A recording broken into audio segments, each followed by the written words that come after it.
ചാരത്ത് കിടക്കുന്ന ഭാര്യയെ വിളിച്ചുണർത്തി.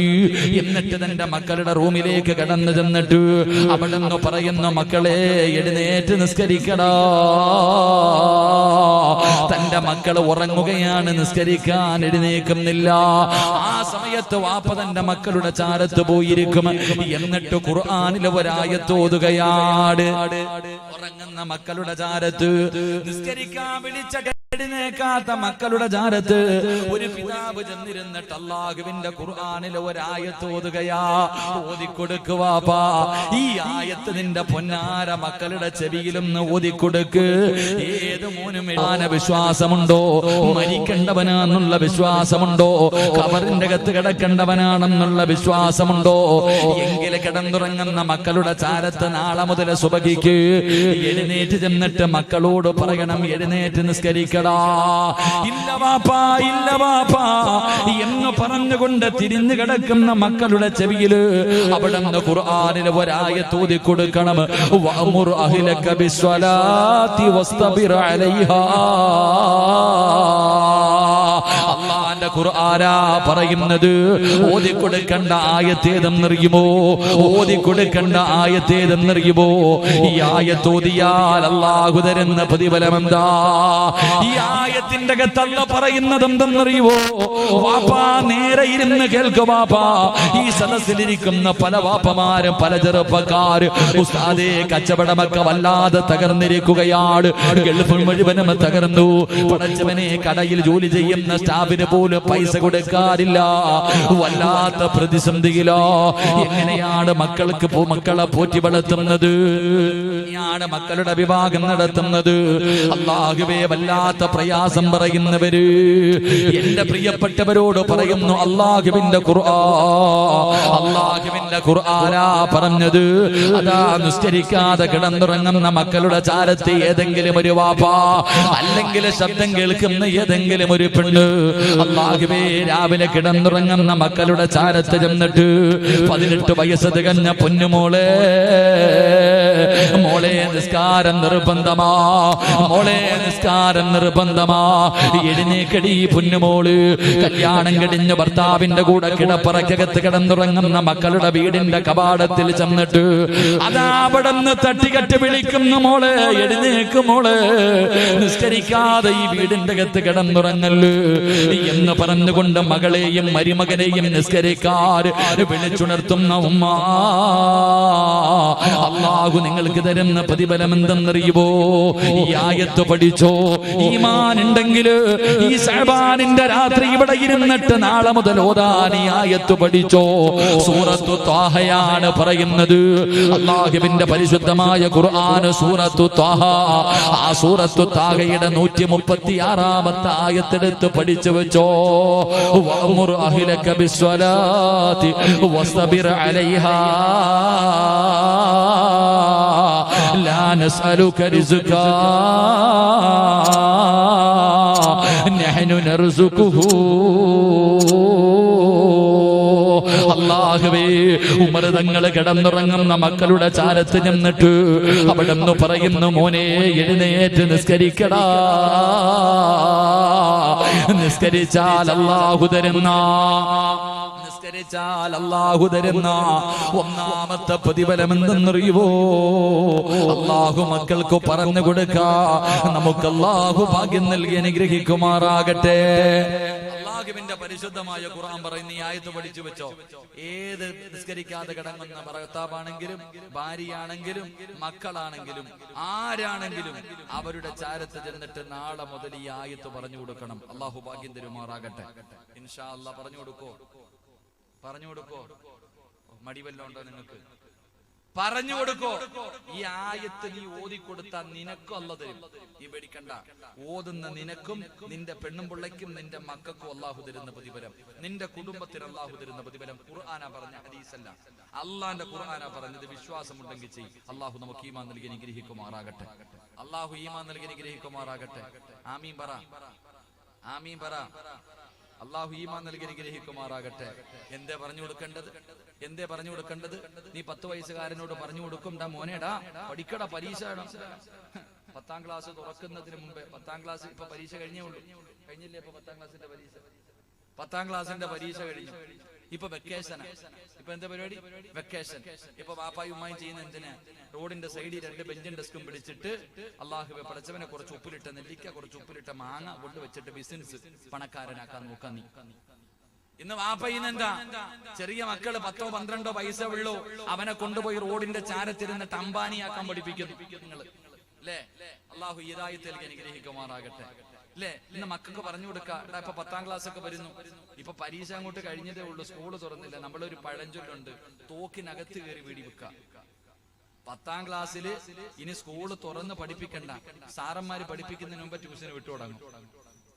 ഇപ്പം കൊടുത്തേ ഈ വെക്കേഷന്റെ തമ്മിൽ സ്കൂൾ തുറക്കുന്നതിന് മുമ്പ് എന്തിനാ മക്കളോട് പറഞ്ഞു കൊടുക്കും, നല്ലപോലെ പഠിക്കണം, മൊത്തം A+ വാങ്ങണം, A+ വാങ്ങിച്ച് ജയിച്ചാലേ നല്ല ഭാവി ഉണ്ടാകത്തുള്ളൂ, നല്ല ജോലി കിട്ടത്തുള്ളൂ, നല്ല പൈസ കിട്ടത്തുള്ളൂ, നല്ല കുടുംബത്തിൽ നിന്ന് പെണ്ണ് കിട്ടത്തുള്ളൂ. എല്ലാം എങ്ങനെ പറഞ്ഞു കൊടുക്കുന്നത്?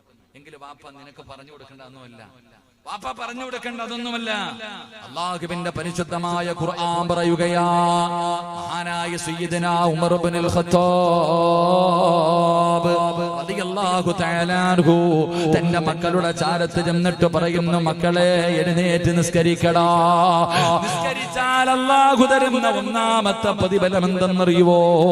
ലാ നസ്അലുക റിസ്കാ, മോനെ നിനക്ക് നീ ഭക്ഷണം തേടിയിട്ട് നടക്കണ്ട. അല്ലാഹു പറയുന്നു, നിന്റെ ഭക്ഷണം തേടിയിട്ട് നീ നടക്കണ്ട, നിന്റെ റിസ്ക് തേടിയിട്ട് നീ നടക്കണ്ട. റിസ്ക് തരുന്നവൻ ഞാനാ, ഭക്ഷണം തരുന്നവൻ ഞാനാ. മരിക്കുന്ന കാലം വരെ നിനക്കും നിന്റെ കുടുംബത്തിനും കഴിക്കാ ഭക്ഷണം തരാമെന്ന് അല്ലാഹുവിന്റെ വിശുദ്ധ ഖുർആൻ. അല്ലാഹുവാ പറഞ്ഞത്, അല്ലാഹുവാണ് പറയുന്നത്. അല്ലാഹുവേ, നിസ്കരിക്കുന്നതിന് വേണ്ടി മാതാപിതാക്കളെ മക്കളെ വിളിച്ചുണർത്തിയ അല്ലാഹു പറയുന്നു, വാപ്പാ പൊന്നുമകന്റെ അടുക്ക പറഞ്ഞു കൊടുക്കണം, എടാ ടെൻഷൻ അടിക്കണ്ട, നീ കിടന്നു പരക്കമ്പായണ്ടോ, നീ കിടന്നു നെട്ടോട്ടമോടണ്ടോ, നീ തലകുത്തി നിന്ന് പഠിക്കണ്ട. എന്റെ പ്രിയമുള്ളവനെ, 5 നേരം അല്ലാഹുവിന്റെ പള്ളിയിൽ പോയി നിസ്കരിച്ചാൽ മോനെ മരിക്കുന്ന കാലം വരെ നിനക്ക് കഴിക്കാനുള്ള ഭക്ഷണം തരാമെന്ന് നിന്നെ പടച്ച അല്ലാഹുവാ പറഞ്ഞത്.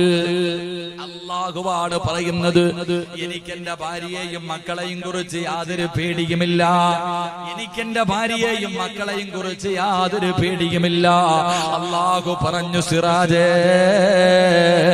വഅ്മുർ അഹ്ലക ബിസ്സലാത്തി വസ്തബിർ അലൈഹാ. 5 നേരം നീ നിസ്കരിക്കണ്, നിന്റെ ഭാര്യയെയും മക്കളെയും നിസ്കരിപ്പിക്കട്. അങ്ങനെ നീ ചെയ്താൽ മരിക്കുന്ന കാലം വരെ ഞാൻ തരാളാ. എടാ സിറാജേ, മരിക്കുന്ന കാലം വരെ നിനക്കും നിന്റെ ഭാര്യക്കും മക്കൾക്കും തിന്നാനുള്ള ഭക്ഷണം ഞാൻ തരാ. കാരണം നീയല്ല ഭക്ഷണം ഉണ്ടാക്കുന്നത്, ഞാനാണ് റിസ്ക് തരുന്നത്. പറഞ്ഞു കൊടുക്കണം ബാപ്പാ, പറഞ്ഞു കൊടുക്കണം ബാപ്പാ. മരിക്കുന്ന കാലം വരെ നിനക്കും നിന്റെ മക്കൾക്കും അല്ലാഹു ഭക്ഷണം തരും. പറഞ്ഞത് അല്ലാഹുവാണ്, അല്ലാഹു പറഞ്ഞ വാക്കു പാലിക്കുന്നവരാ. അല്ലാഹുവേ, നീ ഞങ്ങൾക്ക് ഈമാൻ നൽകണേ അല്ലാ. അല്ലാഹുവിന്റെ വിശുദ്ധമായ ഖുർആൻ പറഞ്ഞു, നീ ഒന്നും പേടിക്കണ്ട, നീ 5 നേരം നിസ്കരിക്കണം. നിന്റെ കുടുംബത്തെയും നിസ്കരിപ്പിച്ചാൽ മരിക്കുന്ന കാലം വരെ നിനക്കും മക്കൾക്കും ഉള്ളത് അല്ലാഹു തരും. അല്ലാഹു ഈമാൻ തരുമാറാകട്ടെ, അല്ലാഹു ഈമാൻ തരുമാറാകട്ടെ. എന്ത് വിശ്വസിക്കാൻ വയ്യേ? എന്ത് വിശ്വസിക്കാൻ ഒരു മടി? അല്ലാഹു പറയുന്നു, നീ 5 നേരം നിസ്കരിക്കണം, നിന്റെ കുടുംബത്തെ വിളിച്ചുണർത്തി നിസ്കരിപ്പിക്കണം. ഇങ്ങനെ ചെയ്താ ഞാനാ റിസ്ക് തരുന്നേ, നീയല്ല. നീ വിചാരിക്കും നീ ജോലിക്ക് പോയാലേ നിന്റെ കുടുംബത്തെ പോറ്റാൻ പറ്റൂ.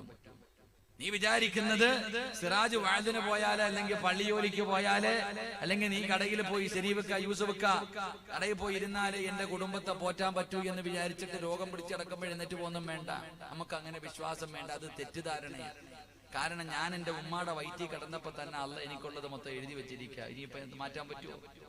എന്റെ പ്രിയമുള്ള സഹോദരങ്ങളെ, നമ്മുടെ വിശ്വാസമാണ് മാറ്റേണ്ടത്. നമുക്ക് മരിക്കുന്ന കാലം വരെ തിന്നാനുള്ള ഭക്ഷണം അല്ലാഹു പണ്ടേ എഴുതി വെച്ചിട്ടുണ്ട്, കിട്ടാനുള്ള പൈസ എഴുതി വെച്ചിട്ടുണ്ട്. അത് അല്ലാഹ് എഴുതി വെച്ചത്, അത് കിട്ടുക തന്നെ ചെയ്യും. അതുകൊണ്ട് ഖുർആൻ പറഞ്ഞു, നീ നിന്റെ വിശ്വാസം മാറ്റ്. ഒരു ദിവസം നീ ജോലിക്ക് പോയില്ലെങ്കിൽ നിന്റെ കുടുംബം പട്ടിണിയാകുമെന്ന് കരുതുന്ന മനുഷ്യ, നീ മരിച്ചുപോയ നിന്റെ മോളെ ആര് കെട്ടിക്കും? നീ മരിച്ചുപോയാൽ നിന്റെ പെണ്ണുപിള്ള ക്യാരി ചിലവന് കൊടുക്കും, അള്ള കൊടുക്കും.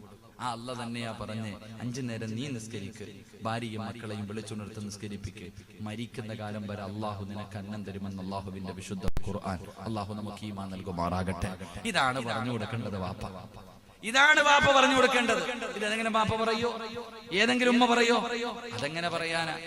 ഏത് വാപ്പയ്ക്കാ ധൈര്യമുള്ളത്? അടുത്ത റൂമിൽ കിടക്കുന്ന 18 വയസ്സുകാരനെ പോയി വിളിച്ചിട്ട് ഇതാ എഴുന്നേറ്റ് പള്ളിയിൽ പോടാ. മോൻ പറയാ ആദ്യം നിങ്ങളൊന്ന് പോ. ഏത് വാപ്പയ്ക്കാ പോയി പറയാൻ അവകാശമുള്ളത്? നിനക്ക് അവകാശമില്ല, കാരണം നീ പോകാറില്ല. നിന്നെ ചെറുപ്പം മുതലേ കണ്ടാ പഠിച്ച ഈ മോള് ഉമ്മ നിസ്കരിക്കുന്ന ഇതുവരെ കണ്ടിട്ടില്ല, പിന്നെ എങ്ങനെ പോയി പറയാൻ? എന്താ പറയാ, രണ്ടിനെ ഒരു വണ്ടിക്ക് കെട്ടാൻ പറ്റും? അങ്ങനത്തെ സാധനങ്ങൾ അങ്ങനെയില്ല സഹോദരങ്ങളെ. നിസ്കരിക്ക്, അള്ളാഹു നമുക്ക് ഈമാൻ നൽകി അനുഗ്രഹിക്കുമാറാകട്ടെ. രണ്ട് അല്ലാഹുവിന്റെ ഖുർആൻ എവിടെന്ന് പറയുകയാണ്, വഅ്മുർ അഹ്ലക ബിസ്സലാത്തി വസ്തബിർ അലൈഹാ ലാ നസ്അലുക റിസ്കാ നഹ്നു നർസുഖുഹു വൽ ആഖിബത്തു ലിത്തഖ്വാ. അല്ലാഹു പറയുന്ന രണ്ടാമത്തെ പ്രതിഫലം എന്തെന്നറിയുവോ? രണ്ടാമത്തെ പ്രതിഫലം എന്തെന്നറിയോ? മനുഷ്യ, ഒരു നല്ല മരണം അല്ലാഹു നിനക്ക് തരും ബാപ്പാ.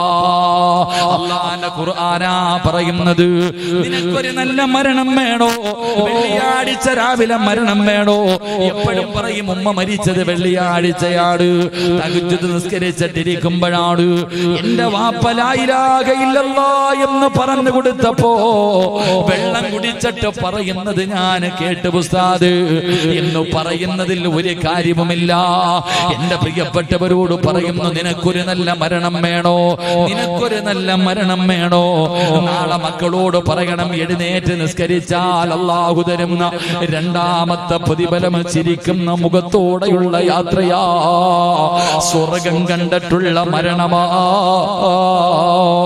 നിന്നെ കാണാൻ വരുന്നവരുടെ മുഖത്ത് നോക്കി പുഞ്ചിരിക്കാറുള്ള ഭാഗ്യമാ. പറഞ്ഞു കൊടുക്കാൻ കഴിയണം ചെറുപ്പക്കാരാ, പറഞ്ഞു കൊടുക്കാൻ കഴിയണം ബാപ്പാ. ഇതാണ് പറഞ്ഞു കൊടുക്കേണ്ടത്, ഇതാണ് പറഞ്ഞു കൊടുക്കേണ്ടത്. അതുകൊണ്ട് അല്ലാഹുവിന്റെ പരിശുദ്ധമായ ഖുർആനാ പറയുന്നത്, എന്റെ പ്രിയപ്പെട്ട ചെറുപ്പക്കാരാ, ഇന്നെല്ലാവരും പടച്ചവനെ ഫുട്ബോൾ കളി നടക്കുമ്പോ പാതിരാത്രി 12 മണി വരെ, 1 മണി വരെ, 2 മണി വരെ പടച്ചവനെ ഫുട്ബോൾ കളി കണ്ടിട്ട് സുബഹി നമസ്കരിക്കാതെ കിടന്നുറങ്ങുന്ന യുവത്വേ, അല്ലെങ്കിൽ മോശമായ കാര്യങ്ങൾക്ക് നടക്കുന്ന യുവത്വേ, എന്റെ പ്രിയപ്പെട്ട ചെറുപ്പക്കാരാ, നിസ്കരിക്കടാ. ഒരു നല്ല മരണം വേണമെന്ന് നിനക്ക് കൊതിയില്ലേ മോന്? നിന്നെ പോലെ എത്രയോ ചെറുപ്പക്കാര് വികാരമുള്ള, മോഹങ്ങളുള്ള, സ്വപ്നങ്ങളുള്ള, ഒരുപാട് പ്രതീക്ഷകളുമായി കഴിഞ്ഞ എത്രയോ ചെറുപ്പക്കാരുടെ ചരിത്രം നിനക്കറിയാ. അല്ലാഹുവേ, എന്റെ ചെറുപ്പക്കാർക്ക് ഞാനൊരു ചരിത്രം പറഞ്ഞു തരട്ടെ. മഹാനായ ഹുബൈബ് ഇബ്നു അദി റളിയല്ലാഹു തആല അൻഹു നിന്നെ പോലെ ഒരു ചെറുപ്പക്കാരനായിരുന്നടാ. ഹുബൈബ് ഇബ്നു അദി റളിയല്ലാഹു തആല അൻഹു അവിടുന്ന് ശത്രുക്കളെ പിടിച്ചു കൊണ്ടുപോയി കൊല്ലുന്നതിന് വേണ്ടി പടച്ചവനെ തൂക്കുമരത്തിന്റെ മുമ്പിൽ ഇങ്ങനെ കയറ്റി നിർത്തിയിരിക്കുകയാണ്. തൂക്കുമരത്തിന്റെ മുന്നിൽ ഇങ്ങനെ കയറ്റി നിർത്തിയിരിക്കുകയാണ്. പടച്ചവനെ താഴെ നിൽക്കുന്ന ശത്രുക്കൾ മുഴുവനും ഹുബൈബിന്റെ കൂട്ടുകാരാ. അവിടെന്ന് പറഞ്ഞു, ഹുബൈബേ, എന്തിനാ ചെറുപ്രായത്തിൽ മരിക്കുന്നത്? എന്തിനാടാ വെറുതെ ചാകുന്നത്? നീ എങ്ങനെയെങ്കിലും പുതിയ മതത്തിൽ നിന്നൊന്ന് തിരിഞ്ഞു വരുവോ? നിനക്ക് ഞങ്ങൾ പണം തരാ, നിങ്ങൾക്ക് ഞാൻ അധികാരം തരാ, ഏത് സുന്ദരിയായ പെണ്ണിനെയും നിനക്ക് വിവാഹം കഴിച്ചു തരാ. എന്തിനാ ചാകുന്നത്? ഇറങ്ങി വാടാ. കൂടെ പഠിച്ച സഹപാഠികൾ മുഴുവനും ഹുബൈബ് എന്ന് പറയുന്ന ചെറുപ്പക്കാരനെ തിരിച്ചു വിളിക്കുമ്പോ, എനിക്ക് അല്ലാഹുവാണ് വലുതെന്ന് പറഞ്ഞുകൊണ്ട് തൂക്കുമരത്തിന്റെ മുന്നിൽ ഹുബൈബ് നിൽക്കുകയാണ്. അവസാനം അവര് പറഞ്ഞു, ഒരാൾക്കും കൊടുക്കാത്ത ഒരു ഓഫർ നിനക്ക് തരാ. നീ മതമൊന്നും മാറണ്ട, നിന്റെ നേതാവിനെ കുറിച്ച് മോശമായിട്ടൊരു വാക്ക് പറ. അതിന് ഹുബൈബ് തയ്യാറായില്ല. ഹുബൈബ് ഇബ്നു അദി റളിയല്ലാഹു തആല അൻഹുവിനെ അവസാനം തൂക്കി കൊല്ലാ സമയമായപ്പോ ഖുറൈശികൾ പറഞ്ഞു, ഹുബൈബേ, കൊല്ലാ പോവുകയാണ്, നിന്നെ കൊല്ലാൻ പോകുകയാണ്. ചാകുന്നതിന് മുമ്പ് വല്ല അഭിലാഷമുണ്ടെങ്കിൽ പറ ഹുബൈബ്, ഞങ്ങളുടെ കൂട്ടുകാരനല്ലേ. അവിടുന്ന് ഹുബൈബ് റളിയല്ലാഹു തആല അൻഹു അവിടുന്ന് പറഞ്ഞത് ഉമ്മാനെ കാണണമെന്നല്ല, വാപ്പയെ കാണണമെന്നല്ല, പടച്ചവനെ എന്റെ ജീവന് തിരിച്ചു തരണമെന്നല്ല. ഹുബൈബ് എന്ന ചെറുപ്പക്കാരന്റെ ജീവിതത്തിൽ അവസാനത്തെ അഭിലാഷം ചോദിച്ചപ്പോ അവിടുന്ന് പറഞ്ഞു, എനിക്ക് 2 റക്അത്ത് നിസ്കരിക്കാൻ ഒരവസരം തരുവോ, എനിക്ക് അല്ലാഹുവിനോടൊന്ന് സംസാരിക്കണം. എന്നെ പടച്ച ഈ പ്രപഞ്ചം മുഴുവനും അടക്കി ഭരിക്കുന്ന രാജാതിരാജനായ മലിക്കുൽ ജബ്ബാറായ റബ്ബുൽ ഇസ്സത്തായ കാരുണ്യത്തിന്റെ കടലായ എന്റെ ഉമ്മയെക്കാൾ എന്റെ വാപ്പയെക്കാൾ എന്നെ സ്നേഹിക്കുന്ന എന്റെ റബ്ബുണ്ടല്ലോ, എനിക്ക് ആ റബ്ബിനെ ഒന്ന് കാണണം, എനിക്ക് ആ റബ്ബിനോടൊന്ന് സംസാരിക്കണം. അവിടുന്ന് 2 റക്അത്ത് നിസ്കരിക്കാൻ അനുവാദം ചോദിക്കുകയാ. പടച്ചവര് അവിടുന്ന് ഒതുപെടുത്തിട്ട് 2 റക്അത്ത് നമസ്കരിക്കുകയാണ്. പെട്ടെന്നാണ് നിസ്കരിച്ചത്. ചെറിയ സൂറത്താണ് ഓതിയത്, ചെറിയ സൂറത്താണ് ഓതിയത്. നിസ്കാരം കഴിഞ്ഞിട്ട് ഹുബൈബ് ഇരുന്ന് കരയുകയാ. സുജൂദിൽ കിടന്നിട്ട് അല്ലാഹുവോട് പറയുന്നു, അല്ലാ, ഞാൻ വലിയ സൂറത്തുകൾ ഓതിയിട്ടാ സാധാരണ നിസ്കരിക്കാറുള്ളത്, വലിയ സൂറത്തുകൾ ഓതിയിട്ടേ നിസ്കരിക്കാറുള്ളൂ. ഇന്ന് ചെറിയ സൂറത്ത് ഓതാറുള്ള കാരണം എന്തെന്നറിയുവോ? എന്റെ പ്രിയപ്പെട്ടവരെ, നിസ്കരിക്കേണ്ടത് ഖുൽ ഹുവല്ലാഹു ഓതിയിട്ടല്ല, സൂറത്തുൽ കൗസർ ഓതിയിട്ടല്ല, ഖുർആൻ ഓതാൻ അറിയാത്തവരുടെ കാര്യമല്ല. വാപ്പാ വലിയ സൂറത്തുകൾ ഓതിയിട്ട് വേണം നിസ്കരിക്കാൻ. ഒറ്റയ്ക്ക് നമസ്കരിക്കുന്ന സമയത്ത് അല്ലാഹുവിന്റെ പരിശുദ്ധമായ ഖുർആനിൽ നിനക്കറിയുന്ന ഏറ്റവും വലിയ സൂറത്ത് ഓതിയിട്ട് നിസ്കരിക്കട്. ഇബ്നു അബ്ബാസ് തങ്ങൾ പറയുകയാ, ഏതെങ്കിലും ഒരു മനുഷ്യന്റെ നിസ്കാരം ദീർഘിപ്പിച്ചാൽ അല്ലാഹു അവന്റെ മരണം എളുപ്പമാക്കി കൊടുക്കുമെന്ന് നബി മുഹമ്മദ് മുസ്തഫ. പടച്ചവരെ, ഒരുപാട് കിടന്ന് സക്കറാത്തിന്റെ വരി വലിക്കണ്ട. 3-4 ദിവസം കിടന്ന് വലിക്കുന്നവരെ കാണാ. ഇപ്പൊ തീരുമെന്ന് പറഞ്ഞ് കുടുംബക്കാരെ മുഴുവനും ലീവ് എടുത്തിട്ട് വീടിന്റെ പരിസരത്തിൽ ഉറക്ക ഒഴിച്ചിട്ട് വന്ന് കാത്തു നിന്നിട്ട് മരിക്കാതെ വരുമ്പോ അവസാനം അവിടെ നിന്ന് വെറുപ്പോടെ ഇറങ്ങി പോകുന്ന രംഗം കാണുന്നവരല്ലേ. വാപ്പാ, നിനക്കറിയുന്ന ചെറുപ്പക്കാരാ, നിനക്കറിയുന്ന ഖുർആനിലെ 114 അധ്യായങ്ങളിൽ ഏത് സൂറത്താണോ, ഏത് വലിയ സൂറത്താണോ നിനക്കറിയുന്നത്, അത് ഓതിയിട്ട് നിസ്കരിക്കുമോനെ, അത് ഓതിയിട്ട് നിസ്കരിക്കും പെങ്ങള്. അല്ലാഹു നിന്റെ മരണം എളുപ്പമാക്കി തരുമെന്ന് നബി മുഹമ്മദ് മുസ്തഫ സല്ലല്ലാഹു അലൈഹി വസല്ലമ തങ്ങൾ പറയുമ്പോ ഹുബൈബ് എന്ന് പറയുന്ന ചെറുപ്പക്കാരൻ പടച്ചവരോട് പറയുന്നു, നാഥാ, ഞാൻ ഇന്ന് ചെറിയ സൂറത്ത് ഓതിയിട്ടാ നിസ്കരിച്ചത്. അതിന്റെ കാരണം എന്തെന്നറിയോ? അല്ലാഹുവേ, വലിയ സൂറത്ത് ഓതണമെന്ന് ഹുബൈബിന് ആഗ്രഹമുണ്ട് തമ്പുരാന്. പക്ഷേ എന്റെ നിസ്കാരം എങ്ങാനും നീണ്ടുപോയാ ഇവന്മാര് വിചാരിക്കും എനിക്ക് മരിക്കാൻ പേടിയാണെന്ന്, എനിക്ക് മരിക്കാൻ പേടിയാണെന്ന് ഇവന്മാര് വിചാരിക്കും തമ്പുരാന്. അതുകൊണ്ടാണ് ചെറിയ സൂറത്ത് ഓതിയിട്ട് നിസ്കരിച്ചത്. എന്നിട്ട് തൂക്കുമരത്തിന്റെ മുമ്പിലേക്ക് കയറി ഹുബൈബ് റളിയല്ലാഹു തആല അൻഹുവിനെ ശത്രുക്കൾ അവിടെ നിന്ന് തൂക്കിക്കൊല്ലുകയാ. അല്ലാഹുവേ, ഹുബൈബ് റളിയല്ലാഹു തആല അൻഹു, എന്റെ ചെറുപ്പക്കാരാ മോനെ പഠിക്കണമടാ ഹുബൈബ് ഇബ്നു അദിയാരാ. അവസാന തൂക്കുമരത്തിന്റെ മുന്നിൽ കിടന്നിട്ട് മരണത്തോട് മല്ലടിച്ചിട്ട് അവിടെ നിന്ന് റബ്ബേ സക്കറാത്തിന്റെ അവസ്ഥയിൽ കിടന്ന് പിടയുമ്പോ ജീവിതത്തിന്റെ അവസാനത്തെ ആഗ്രഹം എന്തെന്ന് ചോദിച്ചപ്പോ നിസ്കരിക്കണമെന്ന് പറഞ്ഞ ഹുബൈബ് മരണത്തോട് മല്ലടിക്കുമ്പോ അതാ തൂക്കുമരത്തിൽ കിടന്ന് പിടയുന്നത് കണ്ടിട്ട് താഴെ നിൽക്കുന്ന ശത്രുക്കളെ മുഴുവനും അവിടെ നിന്നുകൊണ്ട് പുഞ്ചിരിക്കുമ്പോ ഹുബൈബിന്റെ മുന്നിലേക്ക് അല്ലാഹുവിന്റെ മലക്കുകൾ കടന്നു വരികയാ. പടച്ച റബ്ബിന്റെ മലക്കുകൾ കിടന്ന് വന്നിട്ട് ഹുബൈബിനോട് പറയുന്നു, യാ അയ്യത്തുഹൻ നഫ്സുൽ മുത്മഇന്ന ഇർജിഇ ഇലാ റബ്ബികി റാദിയതൻ മർദിയാ ഫദ്ഖുലി ഫീ ബാദി വദ്ഖുലി ജന്നതി. തൂക്കുമരത്തിൽ കിടന്ന് അതാ ആടുന്ന സമയത്ത് മലക്കുകൾ പറയുന്നു, ഹുബൈബേ,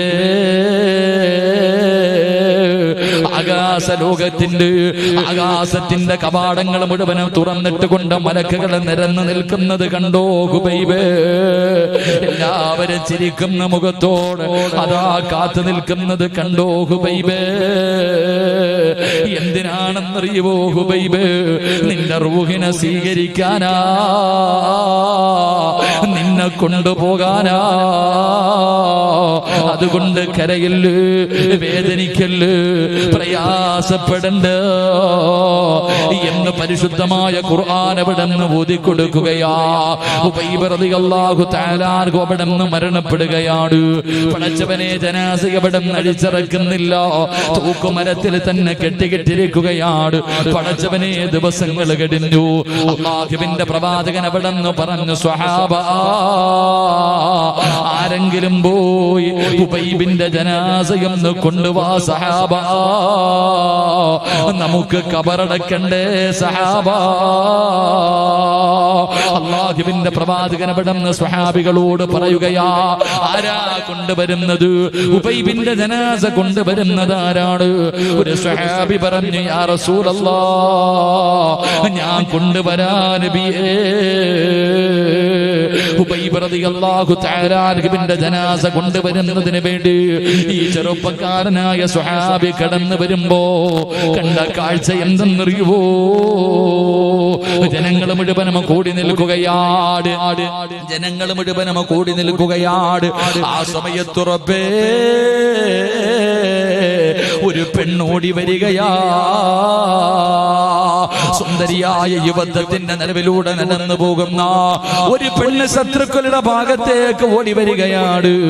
എന്നിട്ട് അവിടെന്ന് പറയുന്നു, ഹുബൈബിന്റെ തല എനിക്ക് തരണേ, ഈ ഹുബൈബിന്റെ തല എനിക്ക് തരണേ. എന്തിനാണെന്നറിയോ? ഇവന്റെ തലയോട്ടിയിൽ കള്ളൊടിച്ചു കുടിക്കാനാ. ഈ ഹുബൈബിന്റെ തല എനിക്ക് വേണം. എന്തിനെന്നറിയുവോ? ഇവന്റെ തലയോട്ടി വെട്ടിപ്പൊളിച്ചിട്ട് അതിന്റെ അകത്ത് കള്ളൊടിച്ച് കുടിക്കാമെന്ന് ശപഥം ചെയ്തവളാ. നിങ്ങൾക്ക് എന്തേ വേണ്ടത്? ചെറുപ്പക്കാരിയായ പെണ്ണ് തന്റെ ശരീരം കാണിച്ചിട്ട് ചോദിക്കുകയാ, ആർക്ക് വേണമെങ്കിലും ഞാൻ തരാ, ആരുടെ വീട് വേണമെങ്കിലും ഞാൻ വന്ന് കിടക്കാ, പക്ഷേ ഇവന്റെ തല എനിക്ക് വേണമെന്ന് പറയുമ്പോ അല്ലാഹുവേ, ഹുബൈബ് എന്ന് പറയുന്ന ചെറുപ്പക്കാരന്റെ തലമുറിക്കുന്നതിന് വേണ്ടി ശത്രുക്കൾ മുഴുവനും കടന്നു പോകുമ്പോ ഈ സ്വഹാബി പടച്ചവര് ഒരു ഈന്തപ്പന മരത്തിന്റെ മുകളിൽ കയറിയിരുന്നിട്ട് എന്താണ് നടക്കുന്നതെന്ന് നോക്കാറ്. അല്ലാഹുവേ, മരത്തിന്റെ മുകളിൽ കയറിയിരിക്കുമ്പോ സുബ്ഹാനല്ലാഹ്, പെട്ടെന്നൊരു പൊടിയങ്ങൊരു കാറ്റടിക്കുകയാണ്. ഒന്നും കാണുന്നില്ല പടച്ചവര്, കുറച്ച് സമയത്തേക്ക് ഒന്നും കാണുന്നില്ല തമ്പുരാന്.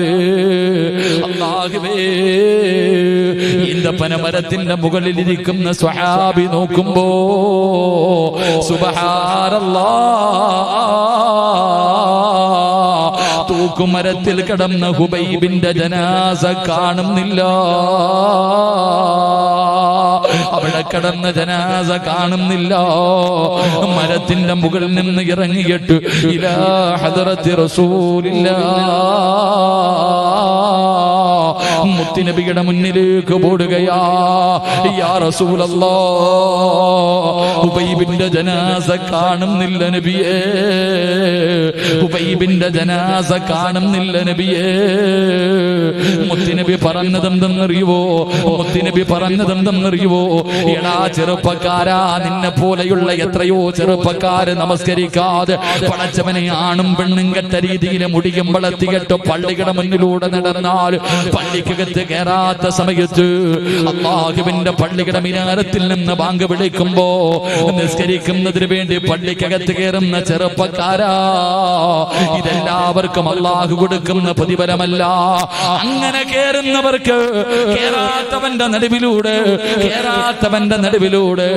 എത്ര വലിയ തിരക്കുണ്ടെങ്കിലും പടച്ചറപ്പിന്റെ പള്ളിയിൽ നിന്ന് ബാങ്ക് വിളിച്ചു കഴിഞ്ഞോ ഒരു സമാധാനമില്ലാതെ ഓടിച്ചെന്ന് നിസ്കരിക്കുന്ന ചെറുപ്പക്കാരോ,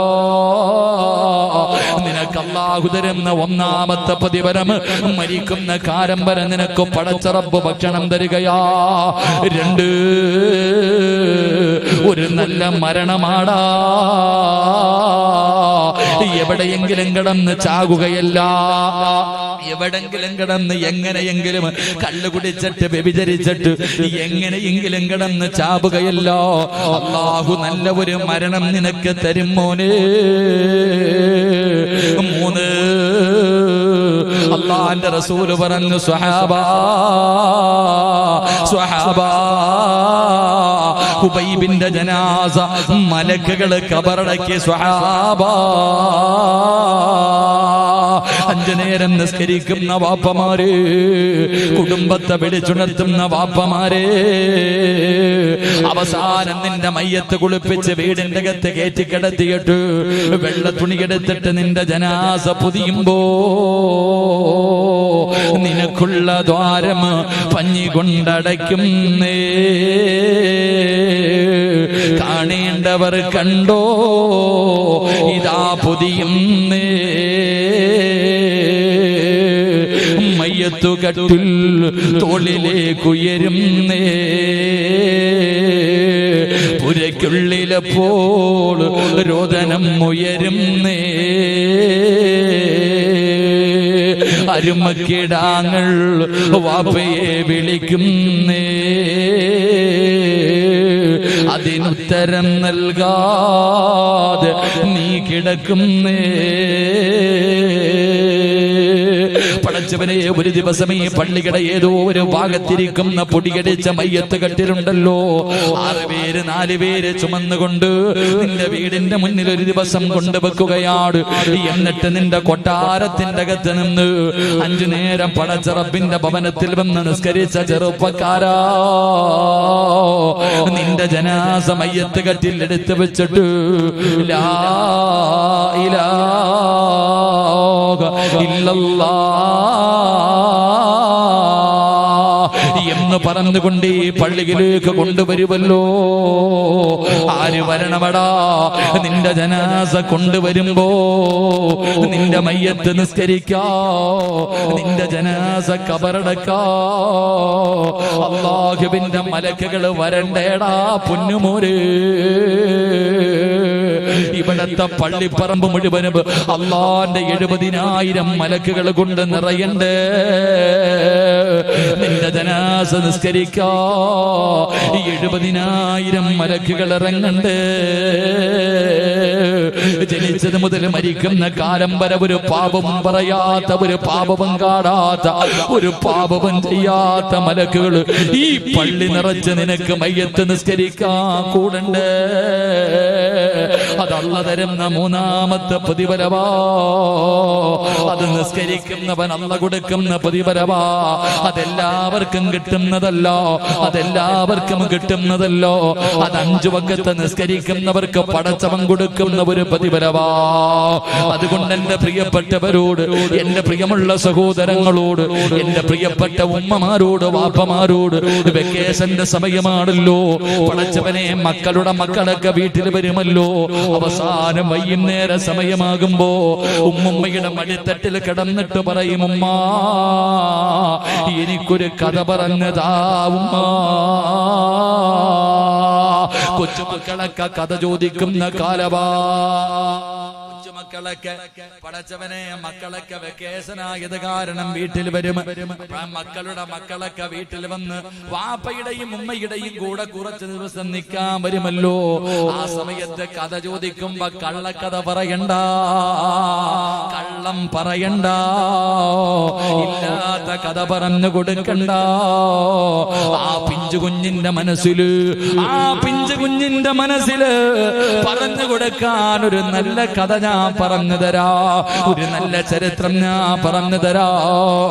ഏത് ചരിത്രമെന്നറിയുവോ? മഹാനായ അബൂ സിനാർ റളിയല്ലാഹു തആല അൻഹു. പടച്ചവരെ, അവിടുന്ന് ഒരു പൊന്നുമോനുണ്ടായിരുന്നു. മകനോട് വല്ലാത്ത സ്നേഹമായിരുന്നു. എവിടെ പോയാലും വാപ്പയും മകനുമാണ് നടക്കുന്നത്. രണ്ടുപേരും വല്ലാത്ത സ്നേഹമാ. അവസാനം മഹാനായ അബൂ സിനാർ തങ്ങൾ രോഗം പിടിച്ചു. അവിടുന്ന് മരണപ്പെട്ടു. അല്ലാഹുവേ, അവസാനം എല്ലാവരും കൂടെ മയ്യത്ത് കുളിപ്പിച്ചു കഫം പൊതിഞ്ഞ് പള്ളിയിൽ കൊണ്ടുപോയി നിസ്കാരം കഴിഞ്ഞു. ആറടി മണ്ണിന്റെ അകത്തേക്ക് ജനാസ ഇറക്കി വെച്ചു. അവസാനം പിടിമണ്ണ് വാരി എറിഞ്ഞിട്ട് എല്ലാവരും ഖബറിന്റെ ചാരത്ത് നിന്ന് പിരിഞ്ഞു പോകുമ്പോ ഒരു 11 വയസ്സുള്ള മകനുണ്ടല്ലോ, ഒറ്റയ്ക്ക് പള്ളിക്കാട്ടിൽ നിൽക്കുകയാ. എല്ലാവരും 11 വയസ്സുകാരനെ വിളിച്ച്, എന്തിനാ മോനെ ഇവിടെ നിൽക്കുന്നത്? നിന്റെ വാപ്പയോടുള്ള കടമകൾ മുഴുവനും കഴിഞ്ഞല്ലോ, എല്ലാ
لا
നാലാമത്തെ പ്രതിഫലം ഖബറിന്റെ അകത്ത് കിടന്നിട്ട് പൊളിക്കാം. അവിടെയാണ് പൊളിക്കേണ്ടത്. അൽ ഖബറു അവ്വലു മൻസിലിൻ മിൻ മനാസിലിൽ ആഖിറ. ആരാ അവിടെയാണ് രക്ഷപ്പെടുത്തേണ്ടത്. 6 അടി മണ്ണിന്റെ അകത്ത് കിടന്നിട്ട് പുതിയാപ്പള ഉറങ്ങുന്ന പോലെ. പുതിയാപ്പള എന്താ പറഞ്ഞ ലംകനൗമത്തിൽ അറൂസ്, പുതിയാപ്പള ഉറങ്ങുന്നത് പോലെ ഉറങ്ങണം. എന്താ അതങ്ങനെ പറയാൻ കാരണം? കല്യാണം കഴിഞ്ഞ് രാത്രി പയ്യനും പെണ്ണും കൂടെ വീട്ടിൽ വന്നു. രണ്ടുപേരും മണിയറക്കകത്തേക്ക് കയറി കഴിയുമ്പോ കുട്ടികൾ അവിടെ കിടന്ന് ചാടിയാൽ അമ്മായി അമ്മ പറയും, പുതിയാപ്പള കിടന്നുറങ്ങുന്ന പോടാ, ശല്യപ്പെടുത്തരുത്. എന്താ പറയണേ?